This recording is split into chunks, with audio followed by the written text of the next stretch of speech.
This bill reflects a simple proposition, and that is that there are some places too wild, too important, too special to be spoiled by oil and gas development. The Arctic Refuge coastal plain is one of those special places. It's home to more than 200 different wildlife species, including bird species that migrate from the refuge to states and districts across America, represented by many, if not all of us on this committee. You don't have to have visited the refuge to be impacted and impressed by its ecological beauty.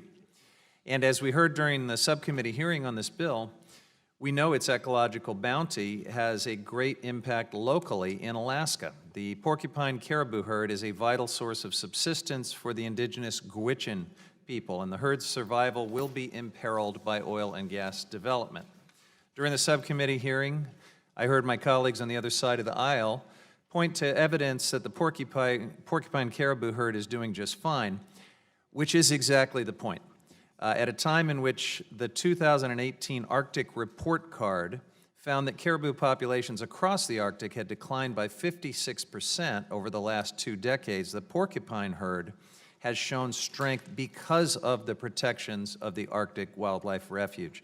In the face of climate change, let's not mess up one of the few good things that are still going for caribou and the people who depend on them.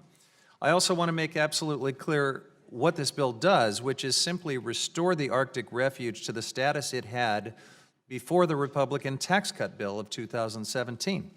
It doesn't roll back oil and gas development elsewhere in the state. It doesn't shut down activities in the neighboring National Petroleum Reserve. It does nothing to go after the existing jobs in oil and gas. It simply says you can't expand into this one special place, the Arctic National Wildlife Refuge. No one living in communities like Kaktovik, already working in current oil and gas production, should feel threatened at all by this bill. So I urge my colleagues to support it and to oppose any weakening amendments and yield back.